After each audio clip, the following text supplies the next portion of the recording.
Next step is going to be to run our tests.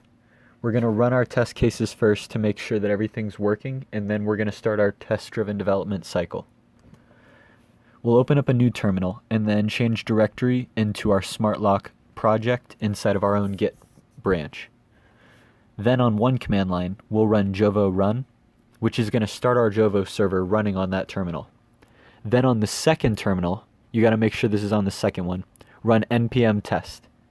And you should see 6 passing test cases and 2 failing test cases. I'm sorry, 8 passing and 2 failing test cases.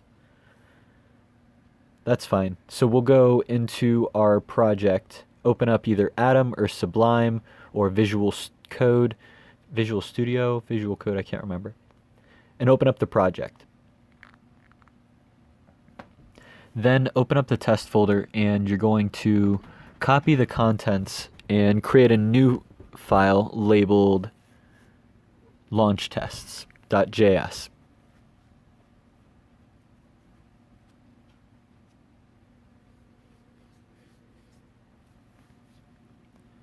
Then we'll copy the contents of that first test file and we will paste them into our new launch test file, and then we'll delete that sample test file. We won't need it anymore.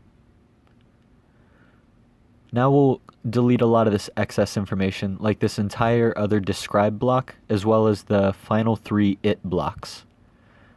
Each it block is an individual test, and for our launch tests, we will only need 1 test, so 1 it block is all it will need.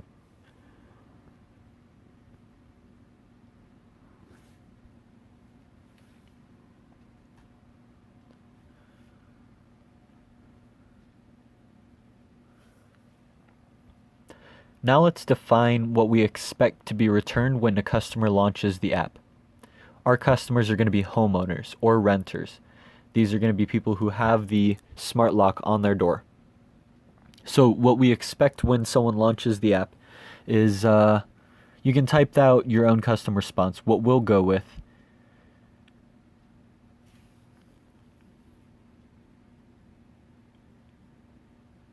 I can help you control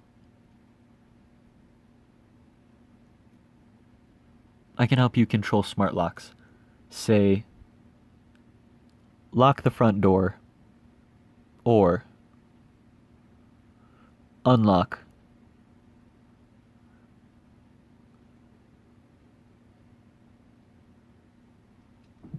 my front door.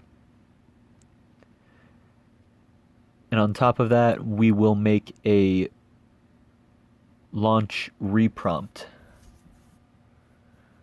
A response is what Alexa and Google will initially respond with, and if a customer does not respond in 10 seconds, then they will respond with this reprompt.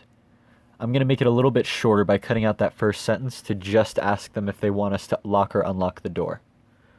Now we'll run our test case, and as part of test-driven development, we expect our tests to fail because we have, they passed.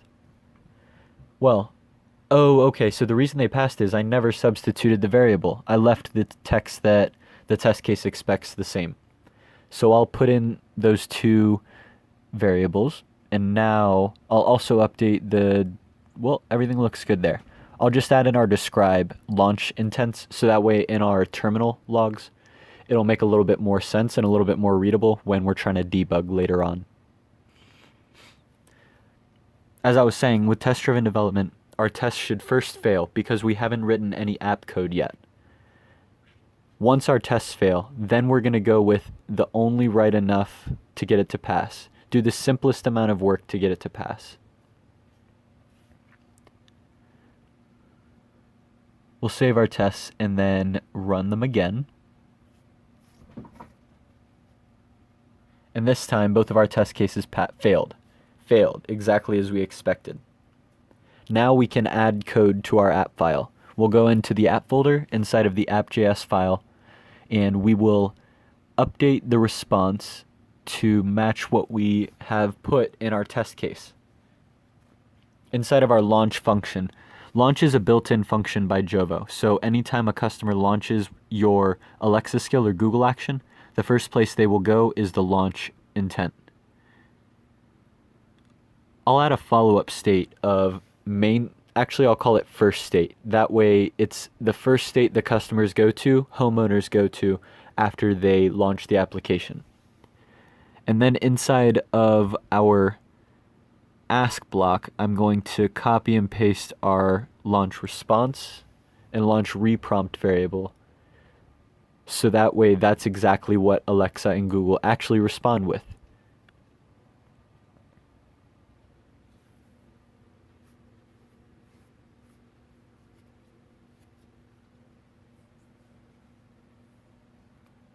I'll copy the reprompt, and once we copy that, we can go back to our app file and paste it in the reprompt.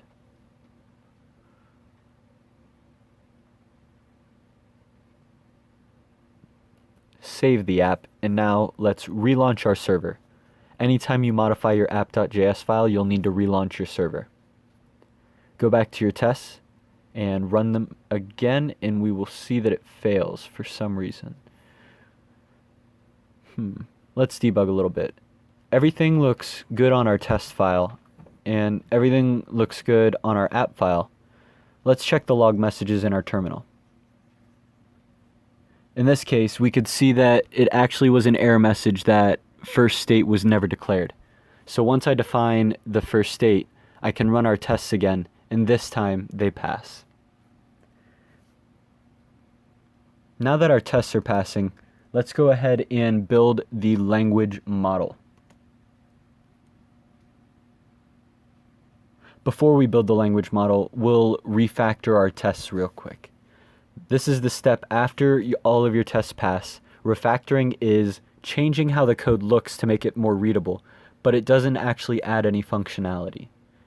In this case, we're adding in the speech builder, which is an object offered by Jovo to help with Alexa and Google outputs to make them more uniform across platforms. I'll name one of the variables speech and the other reprompt. And I'm just going to copy the text that I have inside of the ask function inside of the respective speech and reprompt variables.